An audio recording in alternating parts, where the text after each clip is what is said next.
سیدہ فاطمہ الزہرا رضی اللہ تعالی عنہا کی وفات کے بعد مولا علی نے ان کی وصیت کے مطابق دوسری شادی کی۔ حسن حسین زینب ابھی چھوٹے تھے۔ اپنے سیدنا عقیل کو رشتہ دیکھنے کے لیے کہا تو قلبسی بنو قلاب کے قبیلے کا انتخاب ہوا۔ سیدنا علی کی خواہش تھی کہ کوئی ایسی خاتون ہو جو شجاعت، سخاوت اور ایثار کی خصوصیات سے مالا مال ہو۔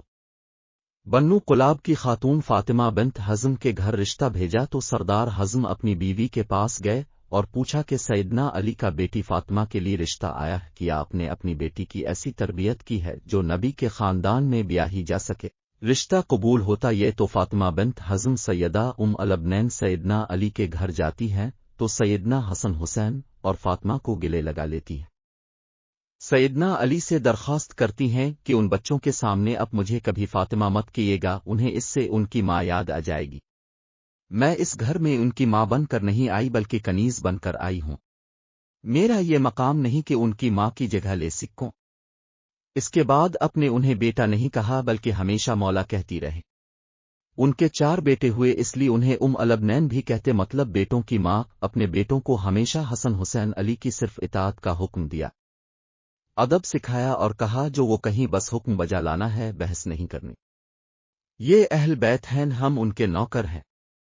4 بیٹوں میں عباس ابن علی، عبداللہ ابن علی، جعفر ابن علی اور عثمان ابن علی تھے۔ سیدنا عباس علیہ السلام لشکر حسین کے سپہ سالار بھی رہے، شجاعت میں یہ ایک مقام رکھتے تھے، دونوں ہاتھ سے تلوار چلاتے تھے۔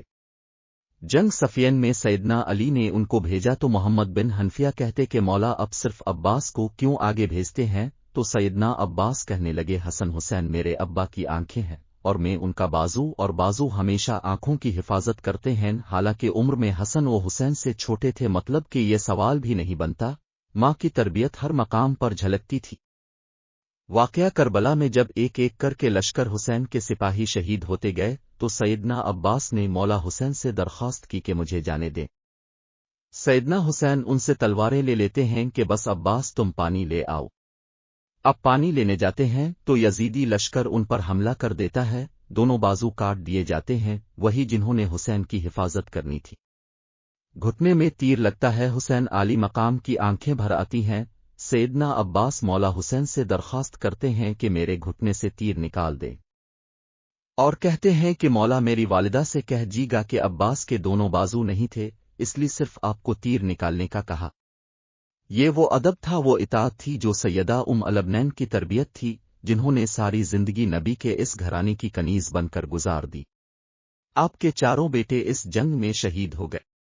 علی کے 5 بیٹوں نے اس میں جام شہادت نوش کیا، جس میں 4 سیدہ البین کے فرزندان تھے، جو لشکر حسین کا نہ صرف حصہ بنے بلکہ امام علی مقام پر اپنی جان تک قربان کر دی، اور ساری عمر کبھی زبان پر کوئی سوال نہ لائے۔ سیدہ الابنین کو جب بیٹوں کی شہادت کی خبر ملی تو کہا عباس شہید ہوا، جعفر شہید ہوا، عثمان شہید ہوا، عبداللہ بھی شہید ہو گیا۔ فرمانے لگی سب چھوڑی میرے مولا حسین کا بتائیں تو بتایا کہ وہ بھی شہید ہو گئے، تو کہنے لگی کیا میرے بیٹے بعد میں شہید ہوئے؟ مولا حسین سے تو بتایا کہ نہیں، وہ پہلے شہید ہوئے اور مولا کی حفاظت کے لیے خوب لڑے، تو شکر ادا کیا کہ انہوں نے بے شک حق ادا کر دیا۔ یہ وہ ماں تھی جو اہل بیت کے مقام کو سمجھتی تھی، جس نے اپنے سارے بیٹوں کو ساری عمر صرف اطاعت سکھائی، ادب سکھایا، خود کو اس گھر کی کنیز بنایا، اور حسن و حسین کو بیٹا نہیں ہمیشہ مولا کہا۔ خدا ہم سب کو اہل بیت کا مقام سمجھنے اور اس ادب و اطاعت کی ہدایت فرمائے جو سیدہ الابنین نے اپنی اولاد کو سکھایا۔